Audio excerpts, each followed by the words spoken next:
Well, good morning, everyone, and thank you for taking the time out of your busy schedule to be with us this morning. The Greater Folsom Partnership is really excited and pleased to be able to have this partnership with Haney Biz. As some of you know, we are working on an economic recovery plan for our community. We believe that the next effort needs to be focused on what we all can do to bring back the economic health of our community. So to that end, we are planning on in a week having a economic recovery plan with some ideas presented to our local leaders. And in order to gather that information, we're hosting a series of forums with clusters. And yesterday we hosted our first one focused on commercial and residential real estate. Today, at 11 o'clock, we'll be focusing on the hospitality, entertainment, and restaurant business. At 2 o'clock this afternoon, it'll be more on healthcare, education, automotive, and then tomorrow, it'll be on financial, technology, professional services, etc. tomorrow at 11 a.m. The purpose in all this is to gather information from people in the industry directly, and then assimilate some best practices that might be able to be put into use to help the various businesses. We view ourselves as generalists, so to get the detail from the various businesses is really important. To that end, we are fortunate to be able to form this relationship with Haney Biz and other regional partnerships. We have a site called #TeamRecovery at folsompartners.com. If you have any questions or any interest in participating in any of those, we certainly look forward to it. Our motto is open for business 95630, which is our zip code. And so without further ado, it's my pleasure to introduce Rick Spencer, Vice President of Community Growth for Haney Biz, who'll be leading this webinar. So thank you very much for participating, and Rick, it's yours.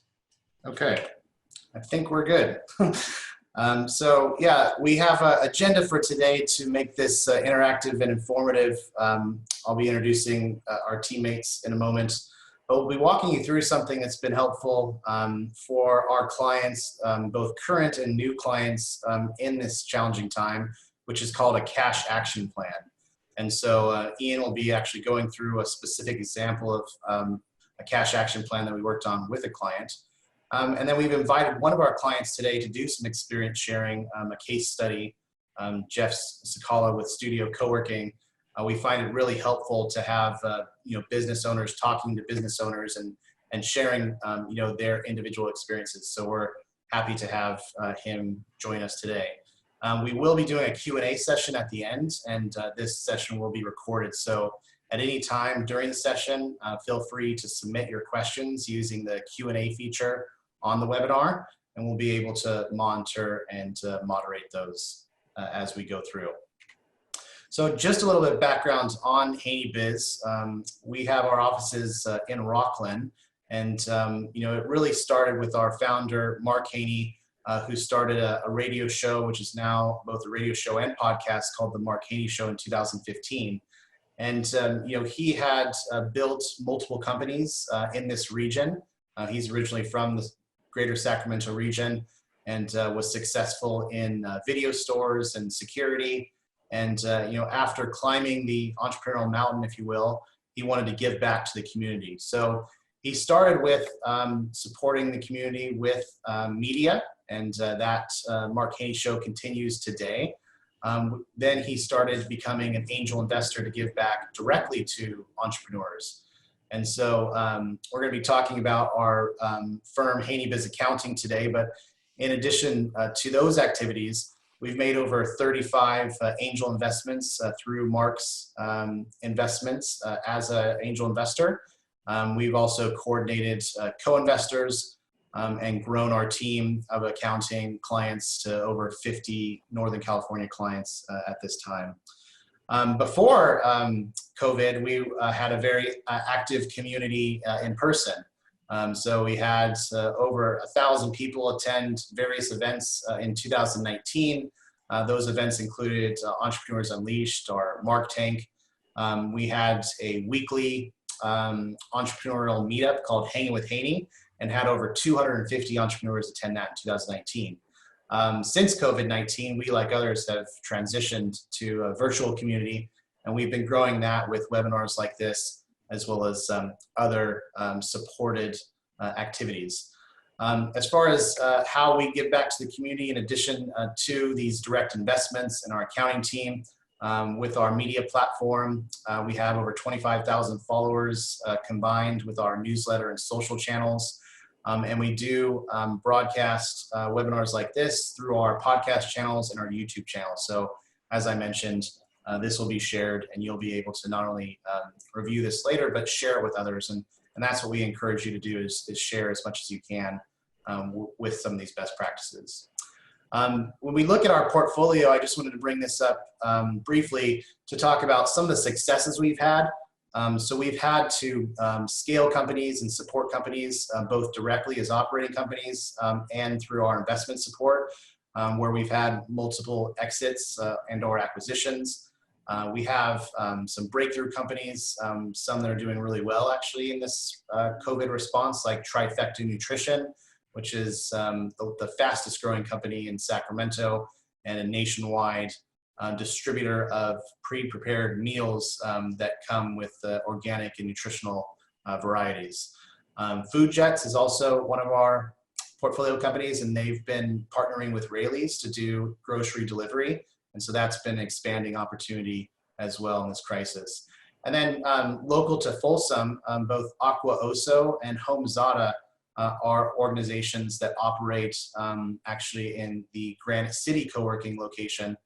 So they have operations in Folsom, and we're happy to support both Folsom-based businesses as well as we have partnered with Granite City Coworking through activities. So before I have Ian jump in with an example of the cash action plan and how it can support businesses, we just wanted to kind of set the stage on what you might be feeling and what you might have experienced with COVID-19 and your response. And so whether it hit you right away or whether it was a cumulative effect, we feel that most of the business owners we're working with really felt like the image you see here, which is overwhelmed with challenges, both economic challenges, personal challenges, with changes to school and childcare, maybe even health challenges, so others being affected more directly. And so, many companies started to reach out to us for support. And as we started to help companies, we saw some common themes. And one was, to the best of their ability, we would see business owners, really try to, in a surfing analogy, paddle as hard as they can and get out and fight the big waves, but not having a plan in place. And so, as you can see from this picture on the screen, that can be very dangerous, right, and very painful. And so that's what we really hope to accomplish today, is to help you avoid those painful mistakes and to have that plan so that you feel in control and that you can really design the best roadmap for your business. And so the analogy that I use, I'm a little bit biased to surfing because I'm from Southern California, is something in the surfing world called the green room. And that's when you're actually in the tube of a wave. And to accomplish this, it takes a plan, right? You need to understand currents and wind. You need to have the best equipment. You need to, in often cases, have great coaches and training. And so, you can't just paddle harder. You can't just go out into the big wave and find yourself in the green room. It takes preparation. It takes a plan.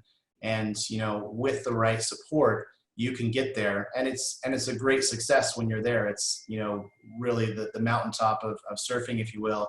And we hope we can help businesses accomplish the same with their endeavors. And so with that, I'll introduce our team quickly, and then I'll pass it over to Ian to introduce the cash action plan.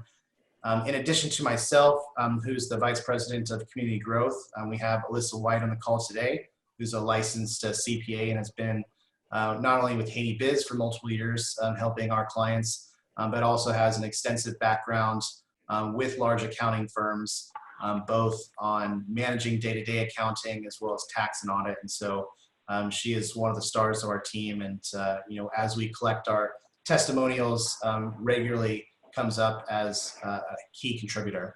And then Ian will introduce himself, but we're privileged to have Ian as our Vice President of Investment with experience both in hedge funds as well as also running a venture capital firm.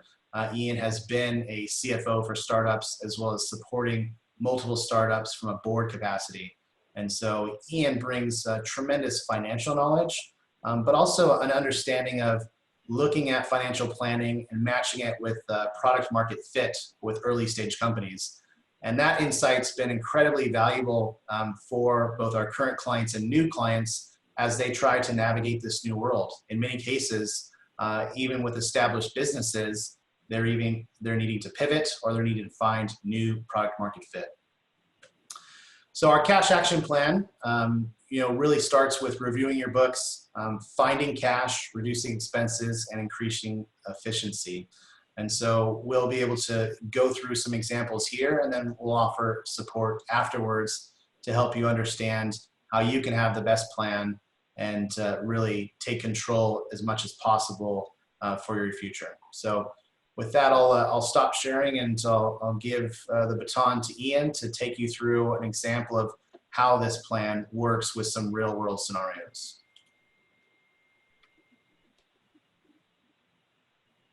You're muted, Ian. Sorry about that. Thank you. Thank you for the introduction, Rick. Appreciate that. I'm going to share my screen here. And what we thought we would do today is take a few minutes. Rick described in broad brushstrokes what the cash action plan is.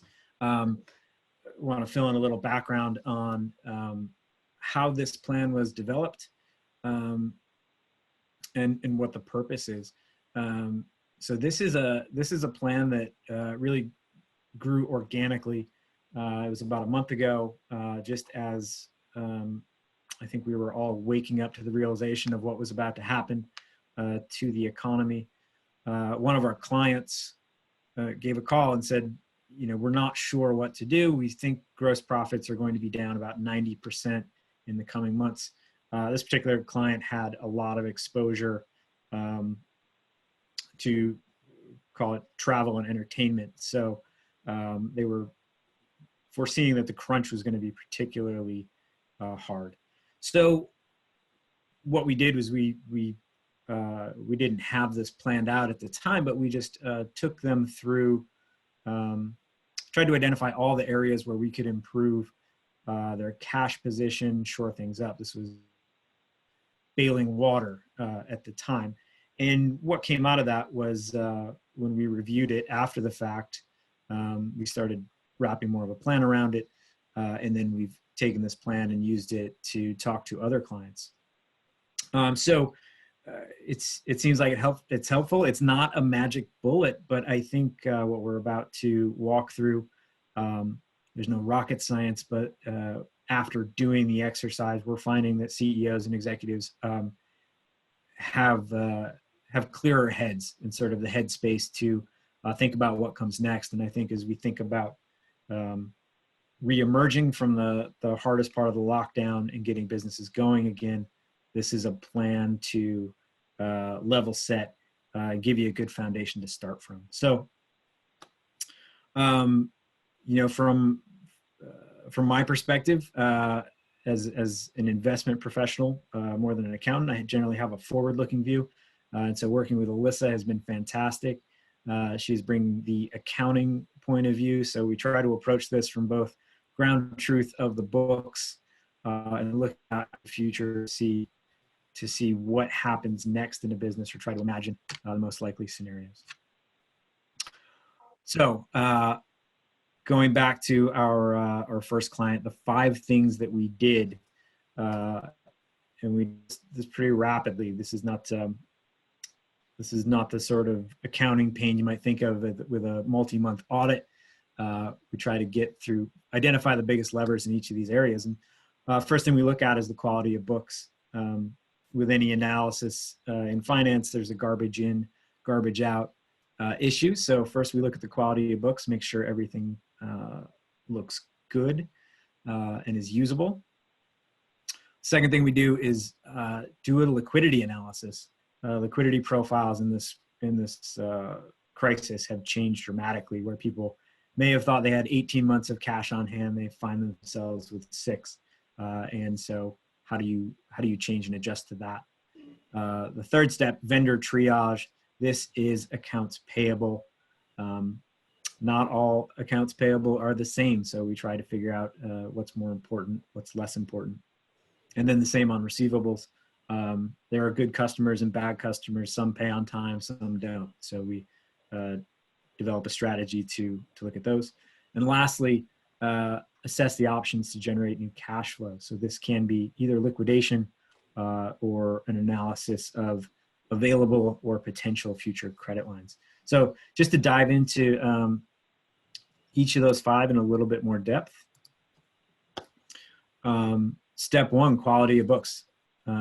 So this is 2 steps. 1, the entrepreneur giving a self-assessment. How do things look? Do I trust what I have on paper? And we see with our client base a wide variety of answers here, depending on if it's a sole proprietor entering the books themselves or someone who's engaged with a large CPA firm to do the books. And the second thing we do is we essentially pop the hood ourselves and take a look. And Alyssa, maybe you could elaborate when you do the rapid review of quality, some of the key things you're looking for. Sure. So first off, I just wanted to comment on the speed of which, how quickly we can look at this stuff. Depending on the quality of the books to start, obviously will indicate how quickly we can go through these things. We had some clients of ours where we do manage their bookkeeping, and we had to do this assessment and get them a cash action plan, and we're able to do that within 30 minutes. So like you said earlier, garbage in, garbage out. Well, if you've got it set up for success, then we usually can pivot and put these plans into place quickly. But so the actual review to see, okay, are these numbers we can work with? We always start with the balance sheet first. We have an internal methodology where we say, if the balance sheet is right, then the profit and loss will ring true. So we always start with the balance sheet and take a really high level look at each account on the balance sheet in the asset and the liability section and make sure that we feel that they're close enough to accuracy where we can make some decisions. So what does that look like? We'll look at all of the bank accounts, savings account, credit cards account, and see when the last reconciliations were done. Have they never been done? Then we'll look and see how far off the balances are to what's currently in the bank. If it's pretty far off, then we know that the numbers in the books are probably not ones that we can rely on without doing some cleanup. But yeah, we can usually get a pretty good sense quickly. And the cleaner the books are, the easier it is. Great. So perfect. Once we have a good feeling for quality of the books, or maybe we've made a few corrections, we move on to assessing the cash runway. This is something we do in startups all the time, but it's a great tool, I think, in an environment like this to use for more established businesses. And what we'll do is go to the balance sheet, and on the balance sheet, you can get rapidly a good look at what is your cash plus your receivables minus your payables, and get to a good number. In accrual accounting, that can be misleading in an environment like this where you don't know if your receivables are going to come in. And in, I hate to say it, but in bad situations, you also have to figure out which payables you're going to pay and which ones you'll delay. So we do a quick forecast to get from the current state of accounts, add haircuts to the receivables and payables, and come up with a good pro forma cash forecast. So you can see in this example, although that looks like there are $745,000 of working capital on the balance sheet, we're going to impair that a little bit, just to get a more solid footing to work from. And then the second part of that is adding in current revenue. So in this case, the company was thinking their gross profits would be down 90%. So we put that in the forecast, which means, going from a cash flow of 350,000 incremental per month to 35,000. And then the third step in this process is to take a look at all the expenses, estimate where they can be cut, and come up with a new pro forma monthly expense number. And lastly, wrap it all together to get to what we have on the bottom line here. This company was profitable pre-crisis. After everything hit and the initial adjustments were made, they were looking at 2.5 months of cash in the bank, and panicking essentially. And through the adjustments, pretty rapidly able to forecast how to get to just over 5 months of cash, which I think at the time was absolutely critical to give them some freedom to operate. Now you'll note that the two biggest levers here were accounts receivable and accounts payable. So we're going to deep dive into those a little bit more in phases 3 and 4.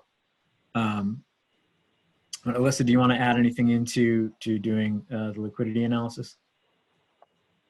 Sure. Just quickly wanted to mention, when you're going through the decision making of how much revenue do we think we'll get, what expenses can we cut down, I encourage people to be thinking in like a scorched earth scenario. I always encourage my clients when we're going through this process to think in that way, because then if things do turn to be a little bit better, it's better to be prepared for the worst. So I would say just be really, really conservative in your estimates.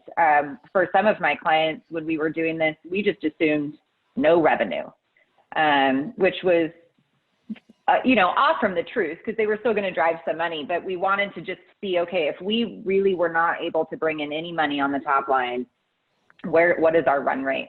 And so this is a time to be conservative in your estimates. Think scorched earth scenario, just so you can have like a really good baseline, and then we can hope for a little bit better. So just to have that kind of mindset in mind when going through this. So, so with a liquidity scenario in hand, let's dive in a little bit more to the two biggest pieces of doing this liquidity forecast, which was thinking about accounts receivable and accounts payable. What we have here is the accounts payable aging summary. It's from a different client. So if anybody, sharp accountants out there, notice the numbers don't tie to the first slides, we are looking at a different client, anonymized here.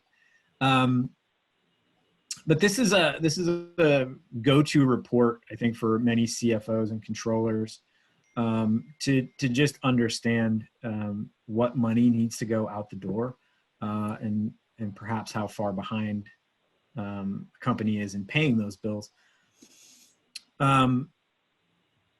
In the cash action plan, we're taking this report, which is often an at a glance type of report, and going one step further. First, obviously, is the question of accuracy, and with a good quality of books, you can generally count on that. But we do ask the questions: is anything missing here? Always, you don't want to get caught off guard in an environment like this. But then the next part is it's a bit more of a soft skill exercise. Having the CEO or the CFO go through each vendor and rate two things. How strong is the relationship? Because that's key. We're going to move away from the hard numbers to more relationship based negotiations in this process. And how important is that vendor to the business. Some things are just not critical, and if we're thinking worst case scenarios, they can be shed. In some relationships, a key supplier of parts might be so critical it needs to be protected at every cost. So we take the executives through a process of rating the vendors, and once they're rated, you can triage, and then on a vendor by vendor basis, create a negotiation strategy. With vendors you work with often, you know who can wait for payment and who can't. So put this analysis all in one place, create a report, and at the end, what we get is a full strategy, step by step, who to talk to, what to say, and what to ask for. I'm going to go to the other side of this coin, which is receivable collection. This is very much the same exercise, although now you're dealing with your customers and not your vendors. But a similar methodology applies. How accurate is this? Are all the invoices actually out? I think oftentimes in small businesses, invoicing can slip, and we see many people who are owed more money than they've asked their customers for. So this is a particularly important one to check for accuracy. And then we talk about how important is each customer. There are, customers who show up one time and they may never have a chance to be reoccurring. And there's other customers who drive monthly revenue, who are critical, and who you want to hold on to. So putting down that qualitative rating on a customer basis helps order things. So ordering by importance and also by the amount owed is critical. And then we go through that exercise of, okay, what do we want from each customer? What can we give? Where can we be soft, and where do we need to draw hard lines? And that comes, the result there is a design to negotiate with each customer. And Alyssa, do you want to add anything to the AR and AP process? Just on the receivable collection part, on the negotiation design, I would say be encouraged to be creative on how you will take the money and when. So just because something on your invoice is currently showing that your customer needs to pay you in 30 days, this is a time where you can be creative and call them and say, hey, if you can't pay it in 30 days, how about, can you do 50% in 30 days and then do a small interest charge on the remainder of the balance? Maybe it's 1%, maybe it's 2%, and say, hey, I'll carry the balance, over 90 days, take 50% in the first month, and then, make a little bit of an interest uptick on the remainder. So just because, your invoice had said one thing, use it as an opportunity to discuss as you're negotiating with your customers, because getting cash anytime is better than not getting it at all. So yeah, just wanted to add that as a thought. Yeah, and to add on to that, this is an extraordinary time, and the stress throughout the system is very intense. And as we think about this scenario, we're looking at our receivables and we're looking at our payables. And I think many people are in the same boat. And collectively, I think everyone understands that it's better to get partial payment or make partial payment than to have to write off one of these accounts entirely. And so we're encouraging people to go have those conversations, go have those honest conversations on both sides, the receivables and the payables. Because unlike a normal business client, everybody's in the same boat right now, and everybody's going to try to protect themselves from things being written off on both sides. And so lastly, this is a bit, the last step 5, goes a little deeper into actions that might not occur in a normal operating environment. And so we do 2 things. One, take a look at the a fixed asset schedule, and look for items that aren't being used right now, but have potential cash value. In this case, it was identified there was a truck formerly used for deliveries, didn't need to be used right now. Not a great market to go selling a used car into, but cash is better than no cash. So the recommendation.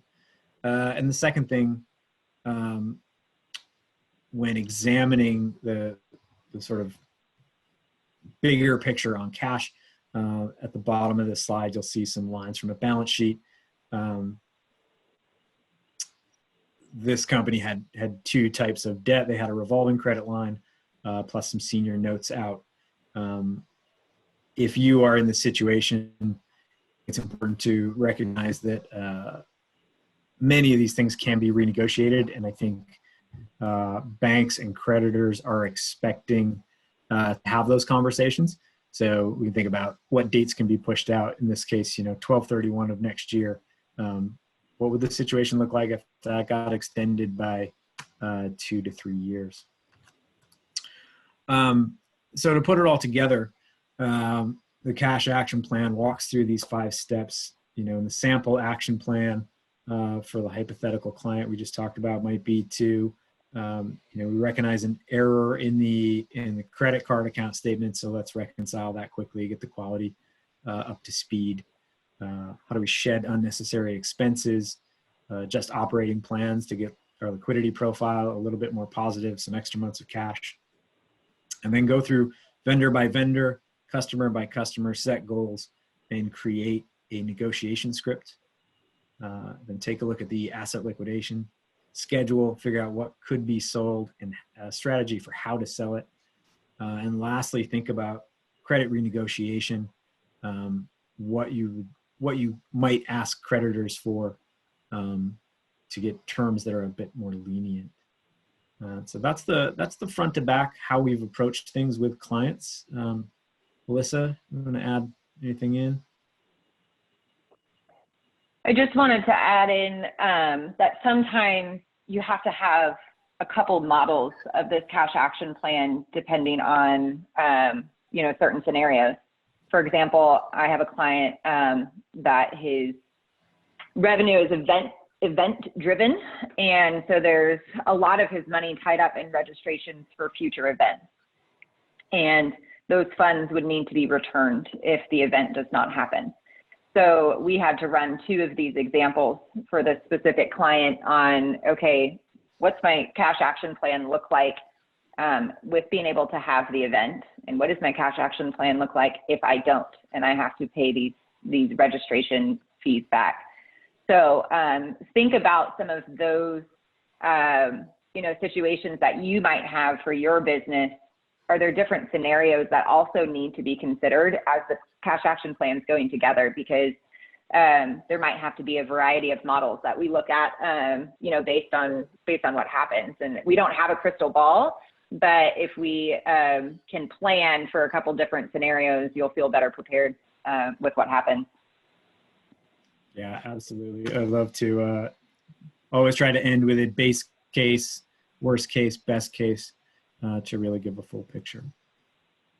So Rick, I'm going to go ahead and stop sharing my screen and cede the floor back to you. Thank you, Ian and Alyssa. That was very helpful. So hopefully for the attendees, you can see how this cash action plan helps. And like Alyssa said, oftentimes you're going to need multiple scenarios. Back to my surfing analogy, it's like, sometimes you're going to need a different size board. Sometimes you're going to need to wear a hoodie and booties, like everything changes based on temperature and wind and current. And so you need to be prepared. I would also add, this cash action plan has been helping business owners not only feel in control as much as possible as they can with a changing climate, but it's been really valuable in negotiations, not only with their vendors, but with landlords, for example. Most companies are going to go to their landlord right away because that's one of their largest liabilities. And if the landlord knows that the pain is being shared, if you will, even though that sounds unfortunate. But if they know that there's a plan in place and that, the numbers and the modeling are solid, they're more willing to engage and to offer relief. If they think that you're just going to them as landlord and they're the ones that are going to give the relief and your other vendors are going to enjoy, immediate payments or regular payments, that's not a great situation for them, right? So we see a lot with landlord negotiations. We're even seeing some of our bank partners take on this action plan as a way to say, yeah, too many businesses come to us when they're out of time, right? They come to us and they say, I can't make it. I'm not going to be able to, to meet my loan covenants or my line of credit obligations, et cetera. And the clock has run out versus, working with the bank earlier and knowing that they engaged with a firm like us on the cash action plan, they're more likely to give relief and considerations. And so that's been another great thing we've seen is with banks also. It's been really exciting to go through that. As we move forward, we wanted to introduce Jeff Sakala, who's CEO of Studio Coworking. So Jeff has kindly joined us from Roseville, a neighboring city to Folsom. And, Jeff not only had the challenge of, going through this crisis with a co-working operation, but he also worked with us on this cash action plan. So Jeff, are you there?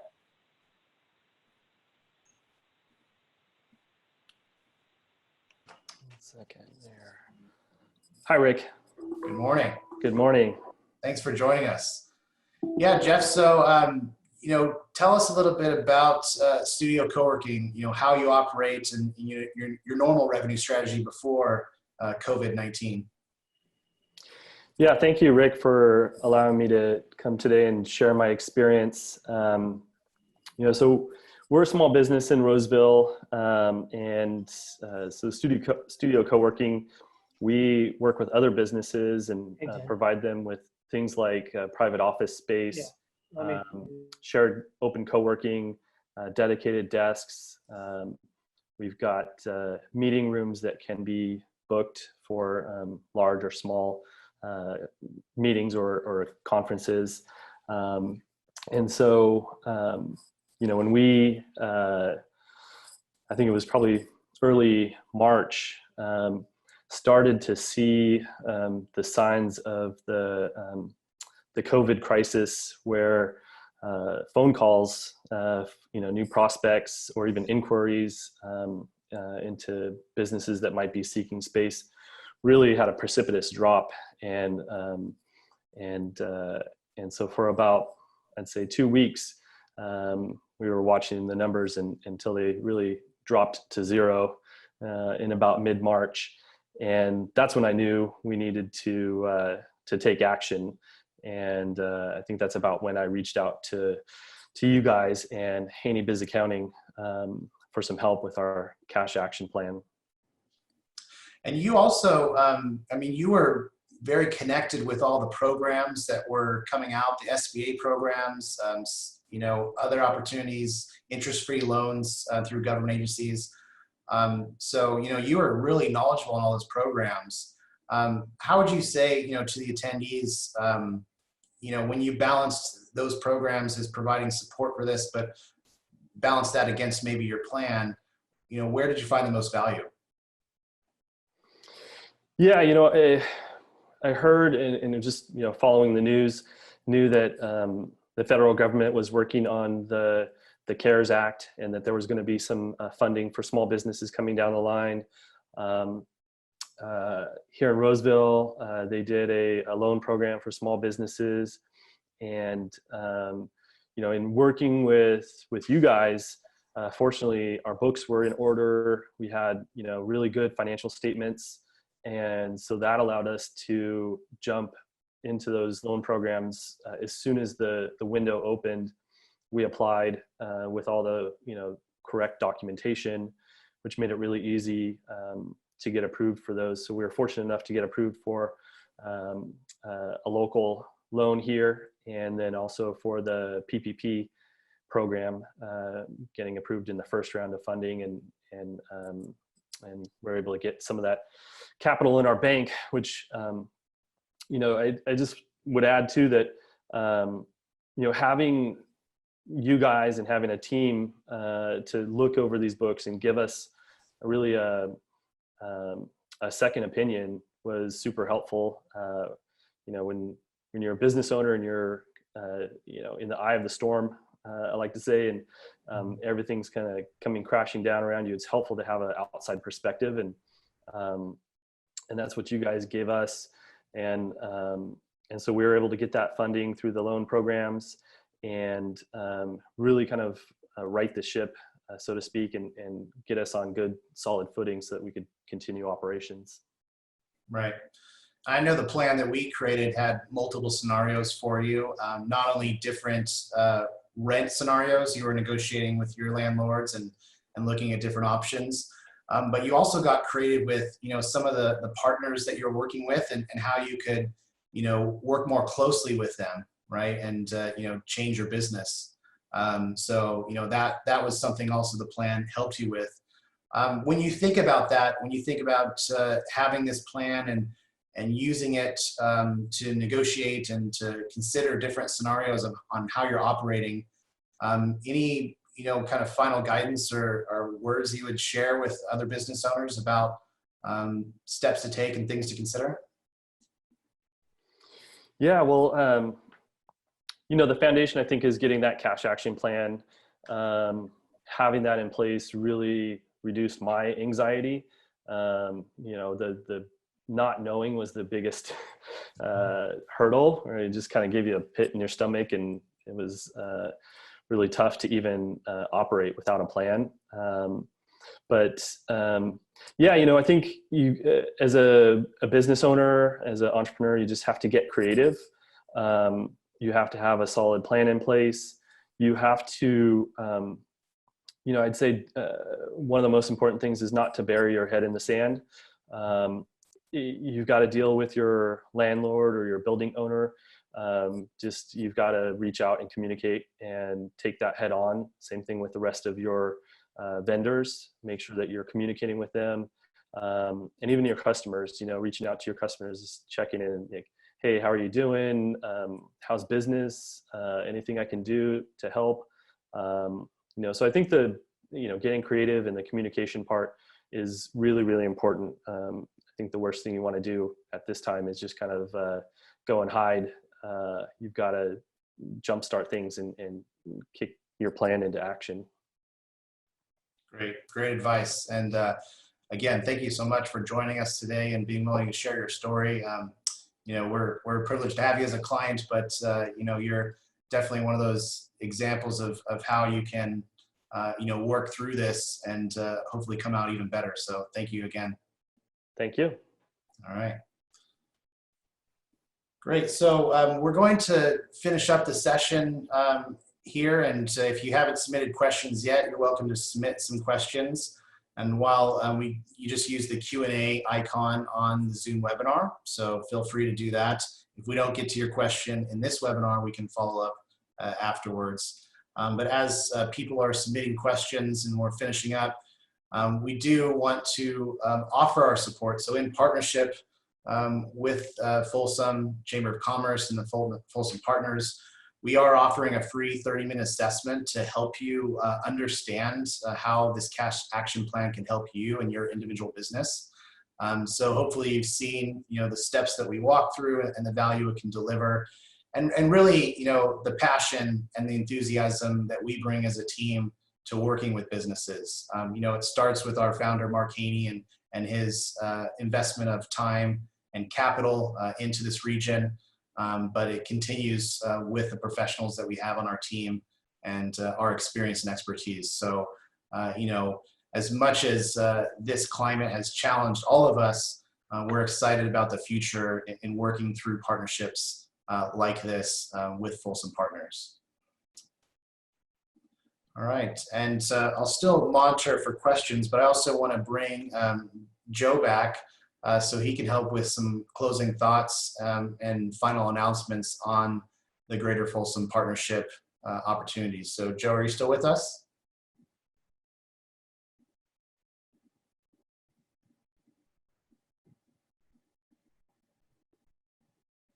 So we're just Yeah, hopefully. still here. I had muted myself, so I didn't.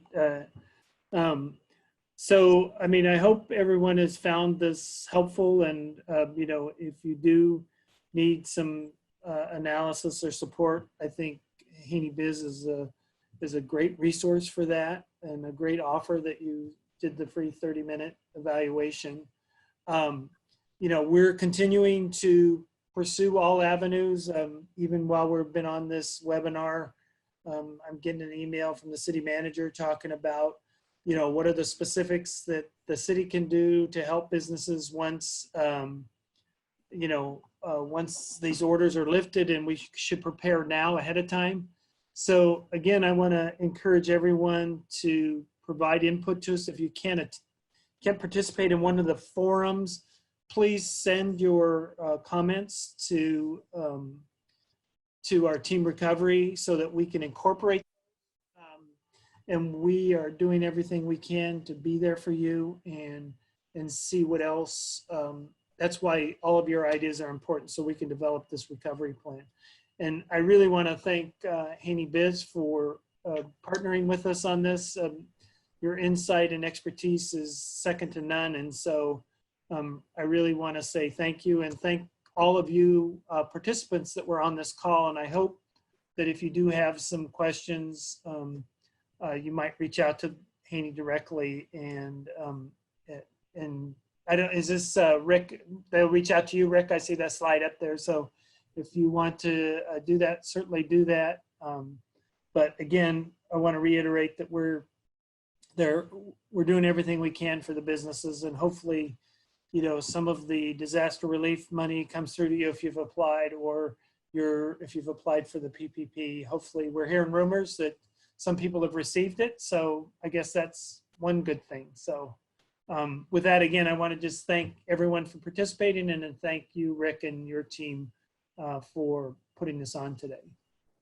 Thank you, Joe, and thank you to your team. Yeah, as you mentioned, you can email me directly, rick@haneybiz.com, to schedule your assessment.